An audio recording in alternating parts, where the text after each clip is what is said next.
Saturday morning cartoons weren't just TV. They were a ritual.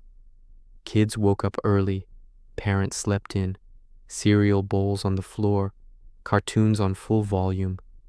And for a few hours, the world stopped. Then Disney helped make them disappear, not by accident, but by replacing them with something far more profitable. This is the story of how Disney went from owning Saturday morning cartoons to quietly ending them forever. And once you understand why, you'll see why they were never coming back. Saturday morning cartoons were special because they were limited. You couldn't pause them. You couldn't replay them. If you missed an episode, you missed it. That scarcity turned cartoons into an event, and Disney mastered that event better than anyone. They created a weekly appointment that millions of kids built their entire weekend around. This wasn't just passive viewing. It was a shared cultural moment, a unifying experience for an entire generation. The magic wasn't just in the animation on screen, but in the anticipation leading up to it all week. Disney understood something early. If you control children's attention, you control the future audience. Saturday mornings weren't just entertainment. They were brand building. Disney characters became routines, and routines turned into loyalty. Every time a kid tuned in, Disney wasn't just showing them a story. They were embedding their characters, their songs, and their worlds into the fabric of childhood itself. This created a powerful feedback loop.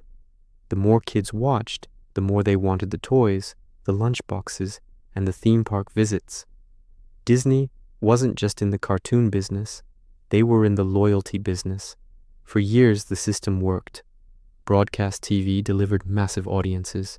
Advertisers paid, networks won, and kids showed up every Saturday like clockwork. Saturday morning cartoons didn't fail. They peaked. This was the golden age, a perfect alignment of interests. The broadcast networks had a guaranteed audience they could sell to advertisers. The advertisers had a direct line to kids, and kids had a dedicated block of programming made just for them. It was a well-oiled machine that defined an era of television. The model was so successful that it seemed like it would last forever, but the ground was already shifting beneath it. And here's the part most people miss.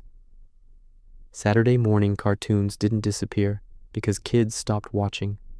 They disappeared because the business stopped needing them. The demand from the audience was still there, but the economic model that supported it was about to be completely dismantled by new technology. Cable destroyed the schedule. With channels like Disney Channel, cartoons didn't need to wait for Saturday anymore. They could run all day, every day. And once cartoons were always available, Saturday mornings stopped being special. The scarcity that made the ritual so powerful was suddenly gone. Why get up at 7 a.m. on a Saturday when you could watch the same shows after school on a Tuesday? Cable introduced the concept of 24/7 access, turning a special event into a constant background hum. The appointment was canceled. Disney didn't just move cartoons off Saturdays, they absorbed them. Disney Channel let Disney control when kids watched, how long they watched, and what they watched next.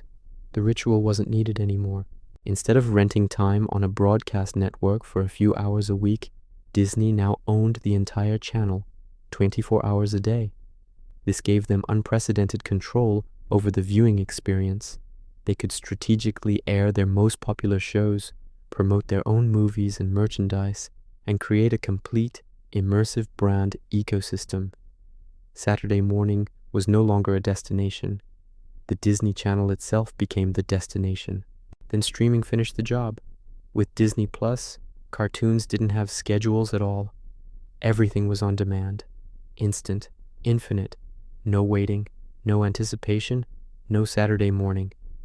Streaming was the logical endpoint of the journey that cable started.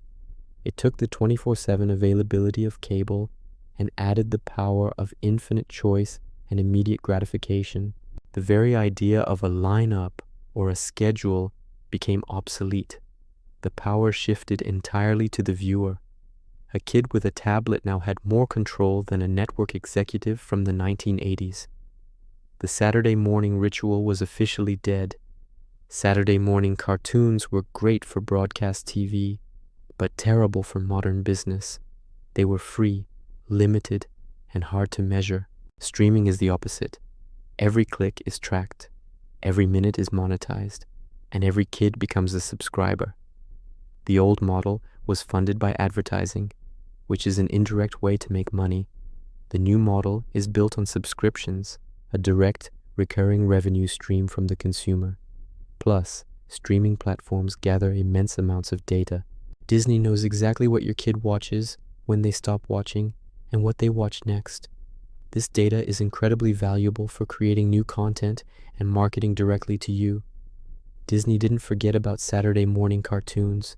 They moved past them, because once kids are watching anytime, anywhere, there's no reason to give them one special morning again. Bringing back the old model would be like a car company reintroducing the horse and buggy. It's a step backward from a business perspective.